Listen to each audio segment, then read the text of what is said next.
The Grand Galactic Council chamber fell silent as Admiral Jackson Reeves stepped onto the central platform. He stood alone, the only human in a vast amphitheater filled with representatives from 500 alien civilizations. The chamber, carved from a living asteroid, stretched upward in concentric rings.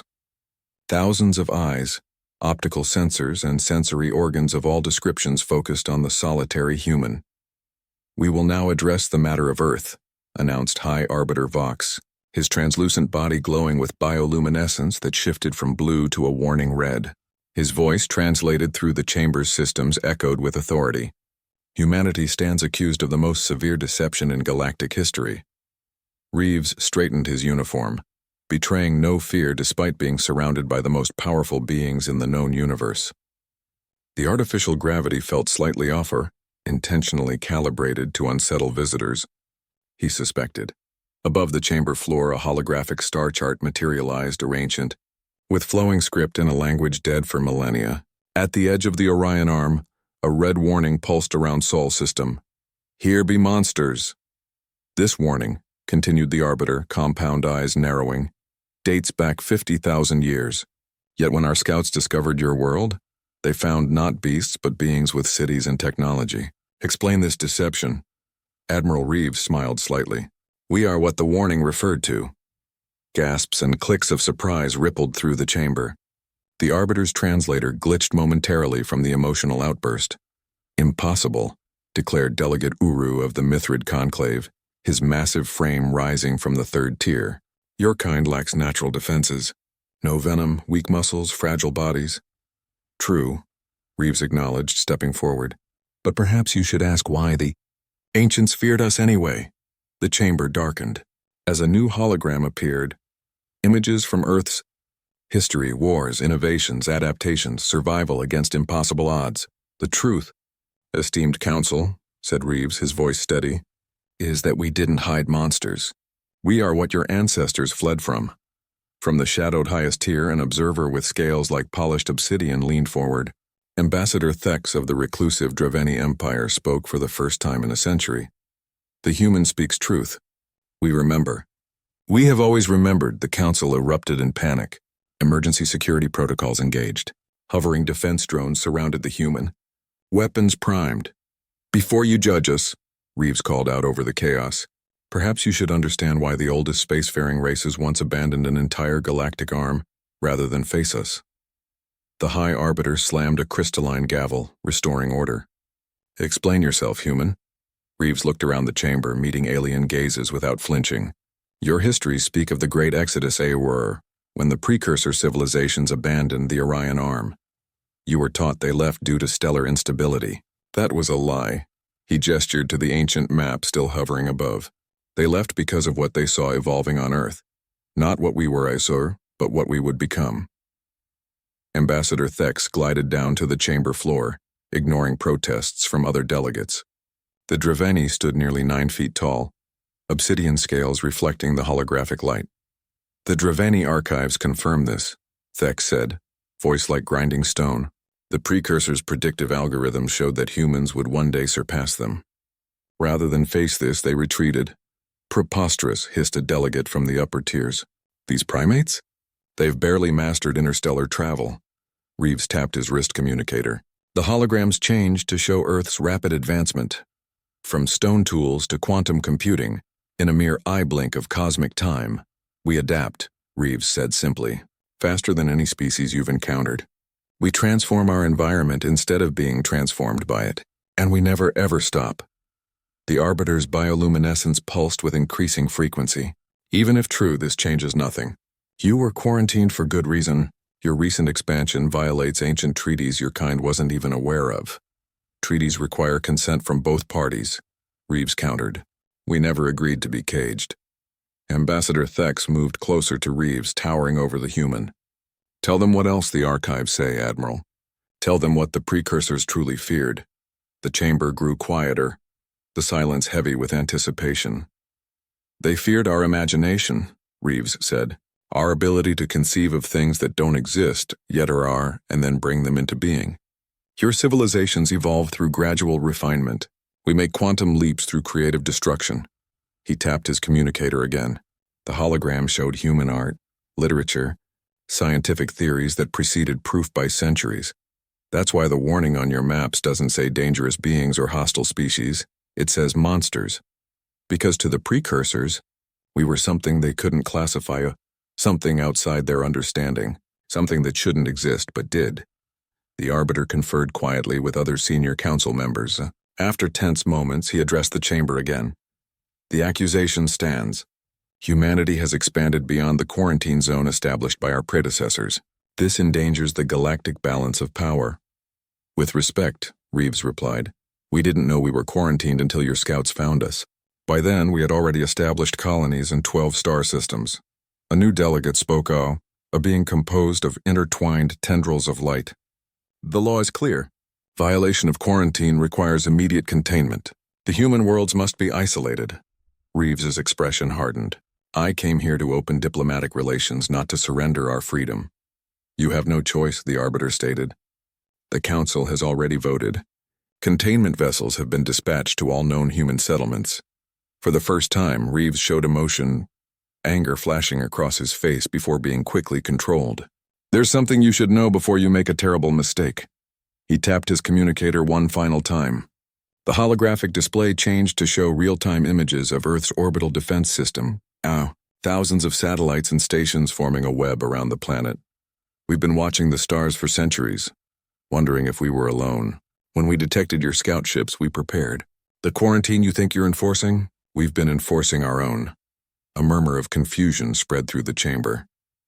What the Admiral means, Ambassador Thex explained, is that humans have been containing themselves. They recognize their own dangerous potential. We knew what we were capable of, Reeves continued. We've nearly destroyed ourselves more than once. So we created safeguards of 4 burrs, both technological and ethical, to ensure we wouldn't bring our worst qualities into the stars. The Arbiter's bioluminescence shifted to a thoughtful purple. Yet you still expanded beyond your home system. Carefully, responsibly. With checks and balances at every step, Reeves countered. We want to join the galactic community, but as equals, not as prisoners. The chamber fell into debate, delegates arguing among themselves. The Arbiter called for silence again. This changes the nature of the discussion, the Arbiter admitted. We must reconsider. The human will be held while we deliberate. As security drones moved to escort Reeves away, Ambassador Thex placed a scaled hand on the human's shoulder. The Dravini will vouch for humanity, Thex announced, surprising everyone. We who remember the Exodus also remember its cost. Perhaps what the ancients feared is exactly what the galaxy now needs. The Arbiter hesitated, then nodded. The human may remain under Dravini supervision. We will reconvene tomorrow. As the chamber emptied, Reeves turned to the towering ambassador. Thank you. But why help us? Thex's obsidian eyes reflected the fading holograms. Because while the others forgot, we Dravani remembered the rest of the ancient warning. The part that said, here be monsters, and perhaps one day saviors. Reeves smiled as security drones led them from the chamber. Tomorrow would bring either war or peace. But tonight, for the first time in 50,000 years, humanity had broken its isolation. The monsters from ancient maps had returned to the star Zois not to conquer, but to join. The Galactic Historical Archives stretched infinitely in all directions, data crystals humming with the knowledge of 1,000 civilizations. Professor Eliza Donovan ran her hand across the ancient repository, feeling the subtle vibrations of information beneath her fingertips, a sensation no alien in the room could perceive. Your request is unprecedented, Library Guardian Q buzzed, his insectoid form towering over the human scientist. His translucent wings vibrated with agitation, casting prismatic patterns on the crystalline walls. No species has ever demanded access to the pre-unification records. Not demanded. Asked, Eliza corrected, undaunted by the 7-foot mantis-like creature. Her dark hair was pulled back in a practical braid, her eyes never leaving the Guardian's compound gaze.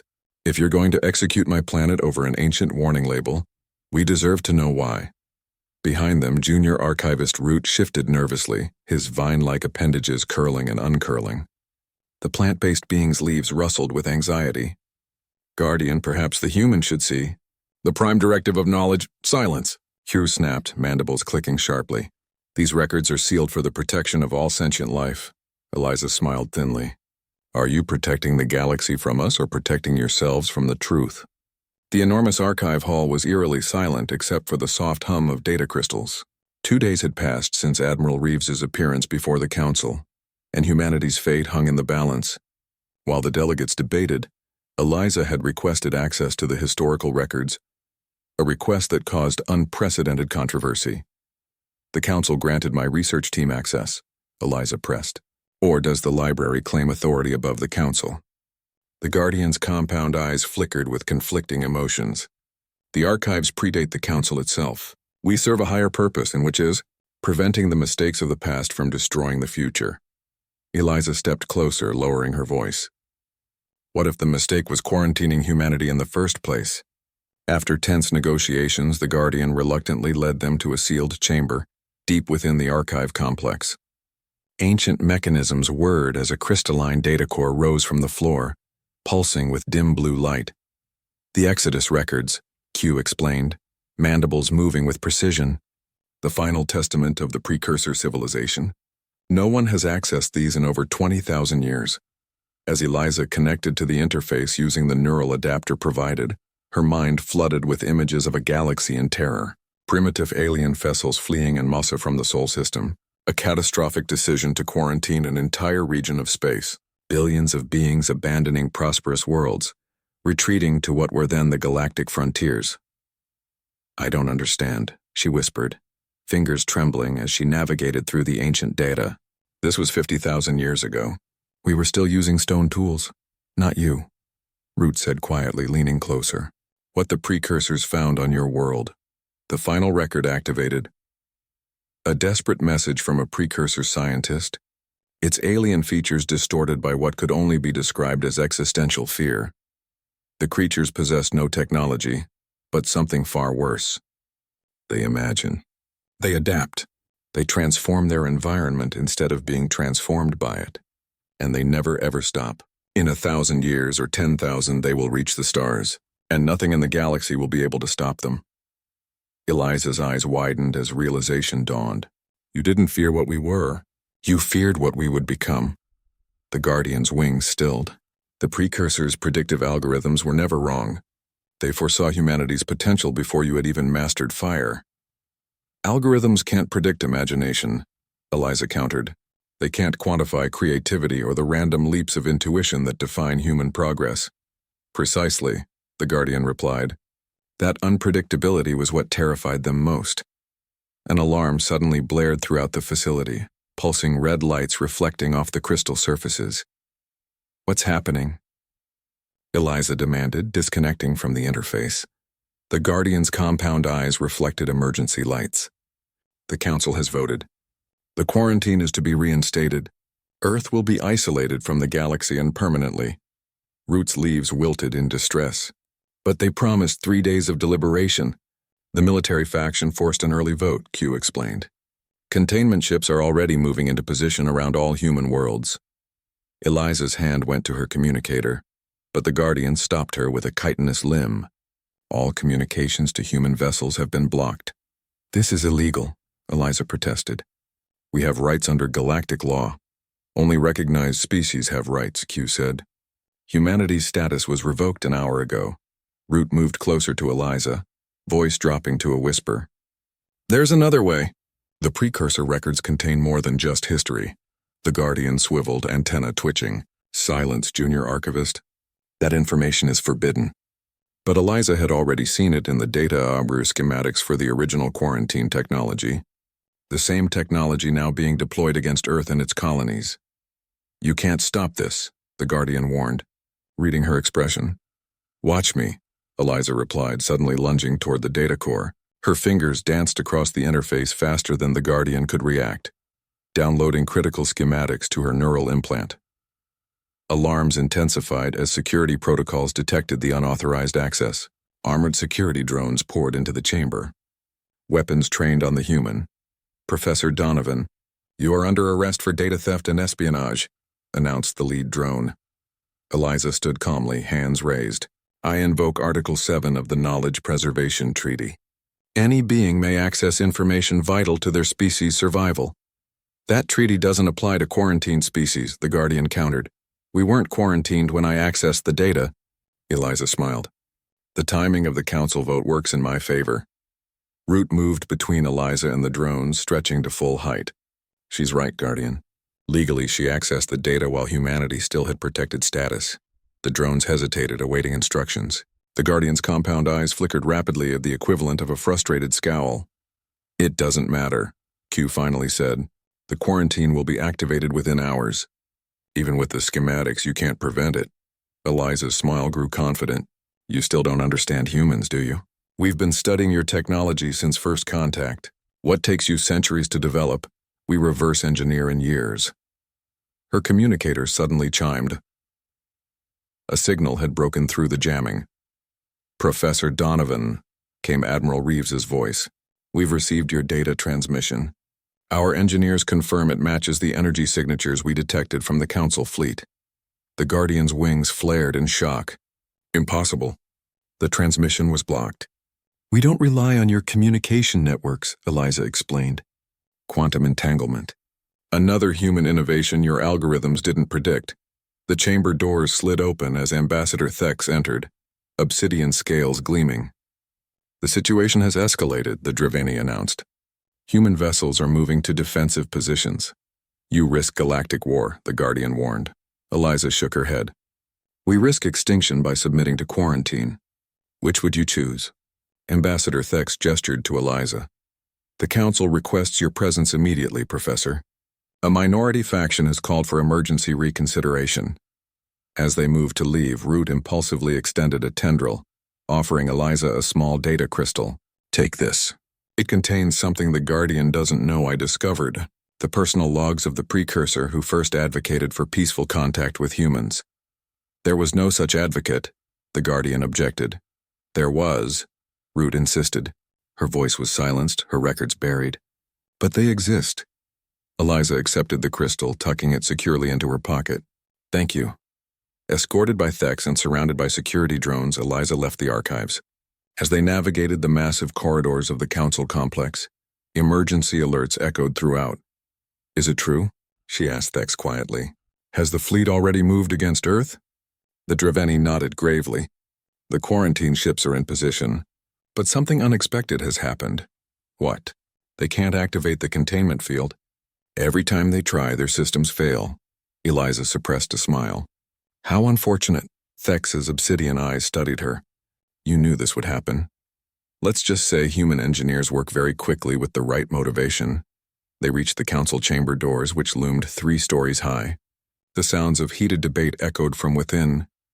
They fear you more than ever now, Thex warned. Good, Eliza replied, straightening her shoulders. Fear might make them listen. As the massive doors swung open, revealing the chaotic council session beyond, Eliza touched the data crystal in her pocket. Whatever happened next, humanity wouldn't be silenced or contained. The monsters from the ancient maps had not only evolved they had learned to break their chains before they were even forged. The observation deck aboard the Galactic Council flagship Eternal Vigilance buzzed with anxious energy as representatives from 17 key worlds gathered to witness humanity's response to quarantine. The massive viewport revealed Earth hanging like a blue jewel against the blackness of space. Surrounded by the imposing silhouettes of enforcement vessels, they've had 12 hours to prepare their defense, noted military strategist Kral of the Voloth hegemony, mandibles clicking in anticipation. His heavily armored exoskeleton gleamed under the observation deck's lights, curious to see what primitives might attempt. Director Marcus Rivera of Earth Defense stood alone at the viewport, apparently relaxed despite being the sole human permitted to observe. His casual stance contrasted sharply with the tension permeating the room. Your world accepts this judgment? Asked Mediator Lom, a gas-based entity floating in a containment suit of intricate design. The being's voice emerged as harmonized tones through translator nodes. Rivera shrugged, hands in the pockets of his simple blue uniform. We wanted to show you something first. The command frequency crackled with reports from the fleet. Council ships detected no unusual energy signatures from Earth. No weapon systems charging. No signs of resistance. Earth appeared defenseless as the quarantine fleet moved into final position. "The isolation field generates in 2 minutes," announced Fleet Commander Drez, scales shifting from green to the blue of anticipation. "Their window of opportunity closes." Rivera checked his watch, an archaic gesture that several aliens found puzzling. "That's enough time." Suddenly, alert klaxons blared throughout the observation deck. The communication system erupted with panicked reports streaming in from all 17 Council worlds simultaneously. "Unknown vessels in orbit. Security systems compromised. Human delegation in the presidential chamber?" The assembled representatives watched in stunned disbelief as their homeworld security feeds showed humans, hundreds of them, appearing simultaneously on planets thousands of light years apart. On Voloth Prime, humans walked calmly through the Imperial Palace. On Mithrid, they stood before the conclave of elders. On Xanthor, they observed silently from the sacred groves. "Impossible," whispered Kral, mandibles frozen in shock. "No species possesses such technology." Rivera smiled, still gazing at Earth through the viewport. "We don't need your permission to travel. We haven't for decades." The horrifying truth dawned on the gathered aliens. The quarantine wasn't to keep humans contained. It was already far too late for that. "What do you want?" asked Mediator Lum, voice trembling, the gas within its containment suit swirling turbulently. "The same thing we've always wanted," Rivera replied calmly. "To explore. To learn. To grow. We could have conquered you decades ago if that was our intention."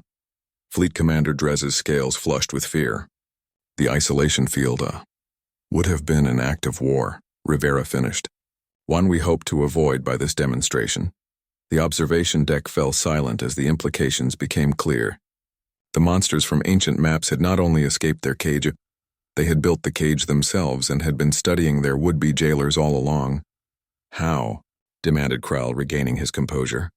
"How do your kind move between worlds without ships?" Rivera turned from the viewport to face the assembled representatives. "Professor Donovan discovered it in your archives. The precursors didn't just fear our potential. They feared what they'd discovered about human consciousness." The main screen activated, showing Eliza Donovan addressing the council chamber. Her voice came through clearly. "The precursor records confirm what we discovered independently a century ago. Human consciousness exists across multiple dimensions simultaneously. What you call teleportation is simply how we perceive reality." Kral slammed an armored limb against the bulkhead. "Lies, your kind had conventional spacecraft when we discovered you." "Of course," Rivera nodded. "We maintained the illusion. Would you have reacted well to discovering that humans could simply appear anywhere we wished?" The security feeds continued to show humans on world after world, making no hostile moves, simply standing in seats of power as if to make a point. Commander Drez activated the ship-wide communication. "All vessels hold position. Do not activate quarantine technology. Repeat, hold position." "A wise decision," Rivera commented. "The isolation field would have had unforeseen consequences." "Threats?" hissed Kral. "Facts," Rivera corrected. "Your quarantine technology operates by phase-shifting a region of space slightly out of sync with the rest of the universe. But human consciousness already exists partially in those phases. Forcing the interaction could have collapsed both states." Mediator Lom drifted closer. "You're saying the quarantine could have caused a dimensional catastrophe?" "Potentially. We haven't had time to run complete simulations." The observation deck doors slid open as Ambassador Thex entered with Professor Donovan. The council session had recessed following her revelations. "The council requests your presence," Thex announced to Rivera. "All of you," the Dravani added, addressing the other representatives. As they moved to exit, Kral blocked Rivera's path. "If what you claim is true, why reveal yourselves now? Why not continue your infiltration?" Rivera's expression softened. "Because we're tired of hiding. We want honest friendship, not relationships built on deception. How can we trust beings who have been spying on us for decades?" Commander Drez demanded. "We haven't interfered," Rivera explained. "We've observed. Learned your languages, customs, laws. Prepared for the day we could join the galactic community as equals." "As equals?" Kral scoffed. "You've just demonstrated power that makes you superior." "Different," Rivera corrected. "Not superior. You have technologies and abilities we lack, biological adaptations we can only dream of. The galaxy is vast enough for many forms of greatness." As they walked toward the council chamber, Emergency alerts continued to sound throughout the vessel. The human presence on multiple worlds had thrown the entire galactic government into crisis. "Your people must withdraw from our homeworlds," Mediator Loam insisted, floating alongside Rivera. "The panic you're causing occur. They'll depart once we have assurance that Earth won't be attacked," Rivera promised. "We want peace, not dominance." They entered a small anteroom where Admiral Reeves waited with several council members. The Admiral nodded to Rivera. "They're beginning to understand." "Understanding is not agreement," said First Speaker Zoe, a crystalline being whose facets pulsed with light. "Your species has violated every protocol of first contact. You violated those protocols when you planned to quarantine us without negotiation," Reeves countered. Professor Donovan stepped forward, holding up the data Crystal Root had given her. "I've discovered something else in the archives where evidence that not all precursors agreed with the quarantine. There was a faction that advocated for alliance with early humans." "Impossible," declared Zoe. "The decision was unanimous. History written by the victors often appears unanimous," Donovan said, inserting the crystal into a reader. "This contains the suppressed records of Chief Scientist Mira of the Precursor Institute of Evolutionary Forecasting. The holographic display activated, showing a precursor bar, an elegant being with features reminiscent of both insect and avian species, recording her final testament. I register my final protest against the Exodus decision," the ancient scientist spoke, her words translated by the system. "The predictive algorithms show humanity's potential for destruction. Yes, but also for creation beyond anything our species has achieved. The simulations clearly demonstrate that if we guide rather than abandon them, humans could help us transcend our evolutionary limits. The Council's fear is condemning us to stagnation." The recording continued, laying out detailed predictions of how human creativity paired with precursor technology could have solved problems that had plagued their civilization for millennia. "The final entry is dated just before the Exodus began," Donovan explained. "Mira and a small group of dissenters chose to remain behind." "What happened to them?" asked Mediator Loam. "According to this, they settled on a world at the edge of what is now Draveni space. They intended to maintain remote observation of Earth's development." Ambassador Thex's obsidian eyes widened. "The forgotten ones. Our earliest histories speak of teachers who came from beyond, who helped establish our civilization before disappearing. We thought they were myths. Or perhaps," Rivera suggested, "they were precursors who saw potential where others saw only threat." The anteroom fell silent as the implications settled. The quarantine that had shaped galactic politics for 50 millennia might have been based on fear rather than wisdom. The doors to the council chamber slid open. Inside, the full assembly waited, the vast amphitheater now filled with representatives from every major world. "They're ready for us," Admiral Reeves said. "What we say next will determine the future of human-galactic relations." Rivera looked to Donovan, who nodded confidently. "We show them what humanity truly is," she said. "Not the monsters from their ancient maps, but partners in building a future their ancestors couldn't imagine." As they entered the chamber, the human representatives from 17 worlds appeared simultaneously in the center of the flora, a final demonstration of their unique nature, and a promise of what humanity could offer to a galaxy that had fear. The Conclave of 17, most powerful sub-council in galactic politics, convened an emergency session as news of humanity's remarkable abilities spread throughout civilized space. The circular chamber, designed for perfect acoustic neutrality, nonetheless vibrated with tension. At its center, diplomat Thomas Mercer stood composed, representing a humanity that had thrown the galaxy into crisis. His gray suit and calm demeanor offered stark contrast to the exotic forms surrounding him. The 17 most influential species in the galaxy observed him with everything from compound eyes to sensory fields, their agitation evident despite their physical differences. "The facts are undeniable," declared First Speaker Zotak, his crystalline form refracting light in patterns that indicated extreme distress. "Humans have infiltrated every major world. Our most secure systems compromised. They possess transportation technology centuries beyond our understanding." "Not technology," Mercer corrected gently. "Biology. A wave of confusion swept the chamber, manifesting as clicks, whistles, and electromagnetic pulses.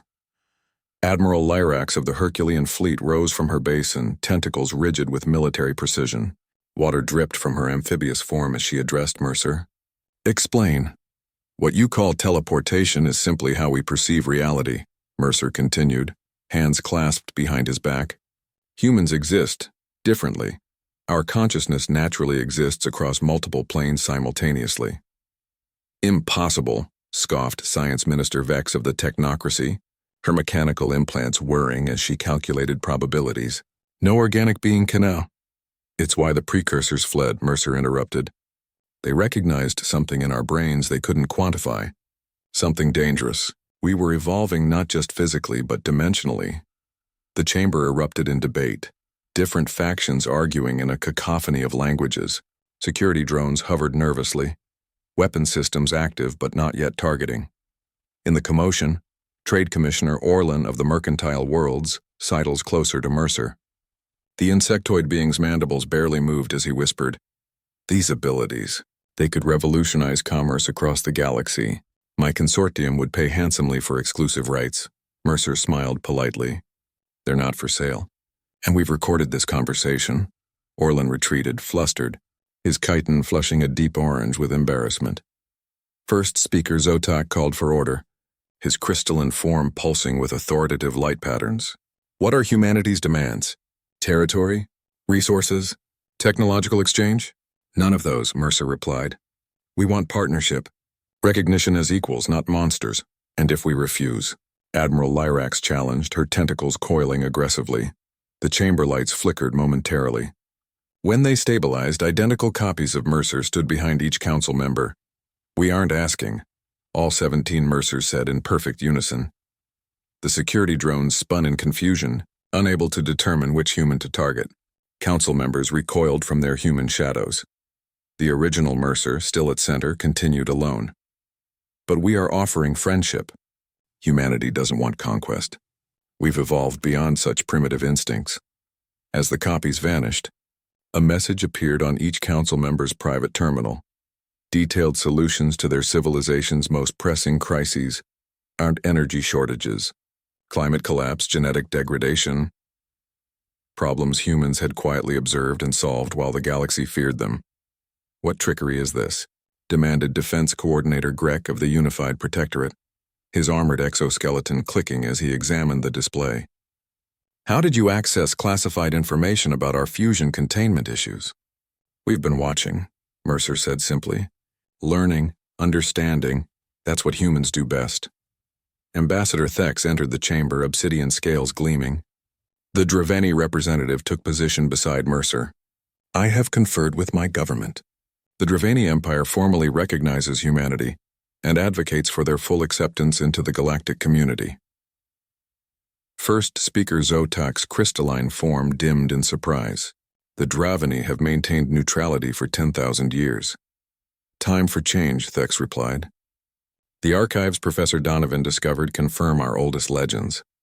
The teachers who helped build our civilization were precursors who chose to remain Aro, who saw potential in primitive species rather than threat."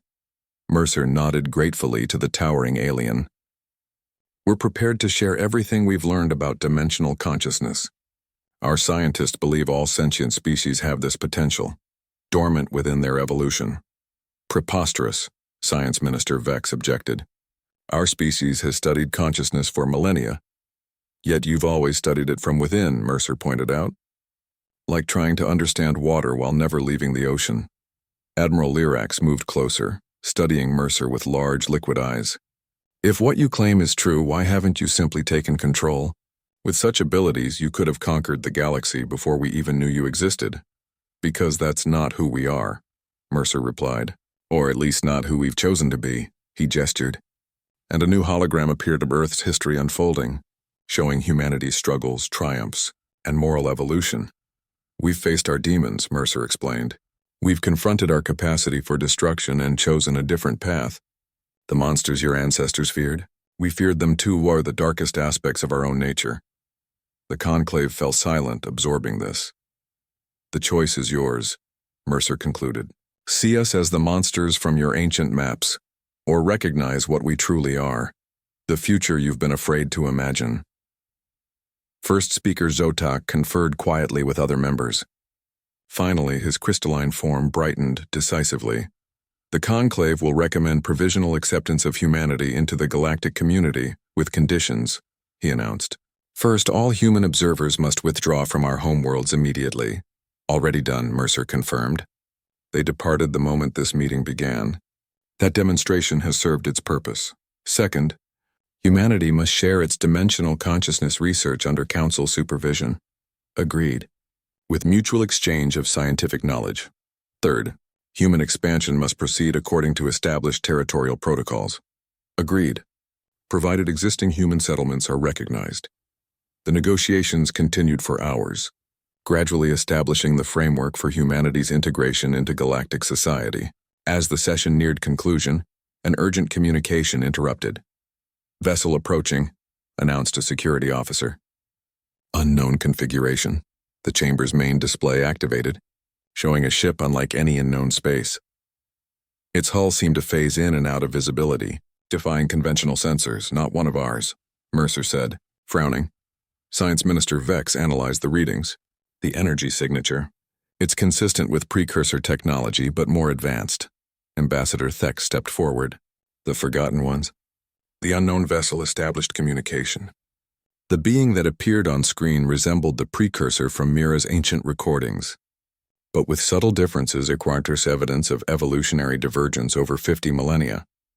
Greetings. Conclave of 17, the being said in perfect galactic standard. I am Observer Kell, representative of the Watchers. We have monitored humanity's emergence with great interest. Stunned silence filled the chamber. You're descendants of the precursors who stayed behind, Thex realized. Yes. When our ancestors chose to remain, they established observation, posts throughout what you now call the Orion Arm. We have watched humanity's development since they first mastered fire. First speaker Zotox. Crystalline form pulsed with confusion. Why reveal yourselves now after 50,000 years of secrecy? Because humanity has reached the threshold, Observer Kell explained. They have discovered their dimensional nature and learned to control it without destroying themselves. This was the potential scientist Mira foresaw, the reason she opposed the Exodus. The observer turned to Mercer. Your species has evolved exactly as Mira predicted are, creative, adaptable, and capable of perceptual states beyond conventional consciousness. Mercer stepped forward. Why didn't you contact us before now? Non-interference was our primary directive. Humanity needed to develop naturally without external guidance. Only then could your species truly fulfill its potential. Admiral Lyrax's tentacles twisted suspiciously. What potential? To bridge dimensions, the observer explained. To perceive reality as it truly exists, not as evolutionary constraints have forced most species to experience it. The ability your kind demonstrated today, existing in multiple locations simultaneously, is merely the beginning. The conclave members exchanged nervous glances. We request permission to establish formal diplomatic relations with both humanity and the Galactic Council, Observer Kell continued. After 50 millennia of isolation, we believe the time has come for reunion. As the implications of this development rippled through the chamber, Mercer found himself smiling at the irony.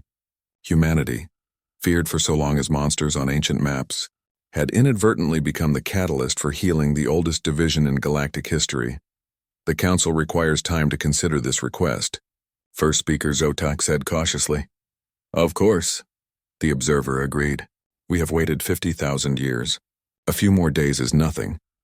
As the transmission ended, the chamber erupted in excited discussion. Mercer caught Ambassador Thex's obsidian gaze. Your legends were true. The Grand Observatory at Galactic Center, oldest structure in known space, opened its hallowed doors for the first time in 10 millennia. The massive archway, carved from material that predated the current universe, seemed to hum with ancient power as dignitaries from across the galaxy processed slowly through it. The reluctant pilgrimage had drawn representatives from every major civilization, a gathering unprecedented in scope. Professor Amara Washington led the human delegation, her dark eyes reflecting starlight from the observatory's transparent ceiling. Silver streaked her cropped hair, testament to decades spent unraveling the mysteries of dimensional consciousness. Beside her walked High Archon Vel, last surviving member of the precursor species once thought extinct. The ancient being's frail form belied the power of a mind that had witnessed 50,000 years of galactic history. "You understand what I'm about to show you will change everything," Vel said, voice rasping with age. The translator struggled to capture the complex harmonics of the precursor language. "The galaxy is already changed," Amara replied, observing the nervous diplomatic corps surrounding them. Representatives from the Voloth hegemony, Mithrid conclave, and dozens of other powers maintained careful distance from both humans and the recently revealed Watchers. Truth merely acknowledges what already exists. 3 months had passed since humanity's dimensional abilities were revealed to the Galactic Council. 3 months of frantic diplomacy, scientific exchange, and military posturing. The revelation that descendants of the original precursors still existed as the secretive Watchers had thrown galactic politics into further chaos. They reached the heart of the observatory of the Celestial Archive, where a spherical projection showed the galaxy not as it appeared now, but as it existed during the height of the precursor civilization. Thousands of dignitaries crowded the circular chamber, their differences momentarily forgotten in shared awe of the ancient technology. "Activate. Historical overlay, pre-Exodus period," commanded Vel. The ancient precursor's voice triggered systems that had lain dormant for millennia. The galactic projection transformed, revealing thousands of bright points representing ancient precursor worlds. The Empire had once spanned the entire galaxy, a civilization so advanced it had seemed eternal. Then, slowly, these lights began to dim. Civilization after civilization going dark, spreading outward from a single point of Earth, "You see?" An alien diplomat hissed from the Xerillian delegation. "Proof of humanity's destructive nature." Murmurs of agreement rippled through the assembly. Amara noticed several military representatives exchanging meaningful glances, hands straying toward concealed communication devices. "Magnify origin point." "Please," Amara requested, voice calm despite the tension. Her decades as Earth's foremost xenoanthropologist had taught her patience. The projection zoomed to the Sol system, but instead of showing humans destroying precursor outposts, it revealed something far more shocking. Precursor ships systematically bombarding primitive Earth, attempting to eradicate early humans. Gasps echoed through the chamber, followed by confused silence. "We tried to destroy you," Vel admitted, head bowed in shame. "Not because of what you were, but because of what our predictive algorithm said you would become." "Which was?" prompted Amara, though she already knew the answer from her work with the Watchers these past months. The ancient precursor touched a control panel, and the projection changed to show a different timeline, a rarer one where humans and precursors evolved together. In this reality, both species ascended to unimaginable heights, merging consciousness with the fabric of reality itself. "Our algorithms predicted that humanity would transcend physical existence," Vel explained, voice strengthening with conviction, "and in doing so would help all sentient life follow. But my ancestors feared such change. They chose extinction over transformation." The chamber fell silent as understanding dawned. The monsters on ancient maps weren't conquerors, but catalysts of beings destined to transform the very nature of existence. "The evidence is clear," announced Observer Kell, representative of the Watchers, stepping forward. The evolved precursor's iridescent scales shimmered as he addressed the assembly. "Our ancestors' fear condemned the galaxy to 50,000 years of stagnation. The dimensional potential all sentient species possess remained dormant without humanity's unique catalytic consciousness." Military strategist Kral of the Voloth hegemony pushed forward, mandibles clicking aggressively. "These are merely simulations. We have only your word that humans possess these remarkable abilities." Amara exchanged a glance with Thomas Mercer, who stood among the human delegation. He nodded slightly. "Perhaps a demonstration would help," she suggested. Without warning, every human in the chamber vanished, only to reappear seconds later in different locations. The display of dimensional shifting sent ripples of shock through the assembly. "This is but the crudest expression of what we can do," Amara explained, "and what, with time and training, many of your species might also achieve." Observer Kell activated another section of the ancient controls. The galactic projection shifted again, showing neural patterns from dozens of different species. All sentient beings possess the fundamental structures for dimensional consciousness, the Watcher explained. In most species, these structures lie dormant or rare evolutionary dead ends never developed. In humans, they evolve differently. Science Minister Vex pushed forward, mechanical implants whirring as she analyzed the display. These patterns, they appear in technocracy theoretical models of higher dimensional math. Precisely, Amara nodded. Your scientists approach through mathematics what our brains evolved to perceive naturally. First speaker Zotok's crystalline form pulsed with thoughtful light patterns. What exactly are you proposing? High Archon Vel moved to the center of the chamber, commanding attention despite his frail form. We offer now what we should have offered then. Not surrender to monsters, but partnership with the species capable of leading all life to the next stage of evolution. A dimensional concordat, Amara elaborated, a peaceful exchange of knowledge. Humans will teach dimensional perception. In return, we learn from your species' unique evolutionary advantages. And the Watchers? Asked Ambassador Thex of the Dravini. We offer our technology and historical knowledge, Observer Kel replied, and our assistance in navigating the transition. We have spent 50 millennia preparing for this moment. Military forces throughout the chamber shifted uncomfortably. Admiral Lyrax of the Herculean fleet voiced their shared concern. Such abilities in untrained hands could destabilize the galaxy. What safeguards do you propose? Amara had anticipated this question. A graduated teaching program, starting with those species most neurologically compatible, expanding slowly as we develop proper training protocols. And oversight? Pressed Admiral Lyrax, a joint council, proposed Thomas Mercer, stepping forward. Representatives from all participating worlds, plus neutral observers from non-participating civilizations. The chamber broke into intense discussion, delegates conferring urgently. The implications were staggering. Not merely a new technology, but a fundamental shift in how sentient life experienced reality. After hours of debate, first speaker Zotok called for attention. The Galactic Council will require time to consider this proposal.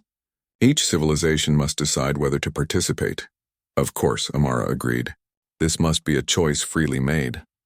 As the assembly began to disperse, Ambassador Thex approached the human delegation. The Draveni Empire votes to join immediately. Our people have waited millennia for the teachers to return. One by one, representatives came forward. Some eager, others cautious, many still suspicious. But the momentum was clear. The galaxy stood at the threshold of transformation. Later, as the human delegation prepared to depart, Amara stood alone at the observatory's main viewport, gazing at the galactic core. High Archon Vel joined her, his ancient eyes reflecting the stellar brilliance beyond. Are you certain this is wise? He asked quietly. Once begun, this process cannot be stopped. The galaxy as we know it will cease to exist. Amara considered the question carefully. Change is inevitable. We can fear it as your ancestors did or embrace it as the Watchers chose to do. Either way it comes. And humanity's role as catalyst? We'll guide where we can, learn where we must, and grow alongside everyone else. She smiled at the ancient being. Isn't that what all life should aspire to? Vel's features shifted in the precursor equivalent of a smile. Perhaps the ancient maps were right to mark your world with warning, but they should have added, here be monsters are, who became teachers. As they walked together toward the waiting delegates, the observatory's ancient systems quietly recorded the momentos, the beginning of a new galactic era. In the celestial archive, a new projection formed, a timeline extending forward, showing civilizations not dimming but transforming, evolving into something greater than the sum of their parts. The monsters from Earth's ancient seas had crawled onto land, reached for the stars, and now extended their hands to the Galaxia. Not in conquest, but in invitation. The greatest journey of all was just beginning.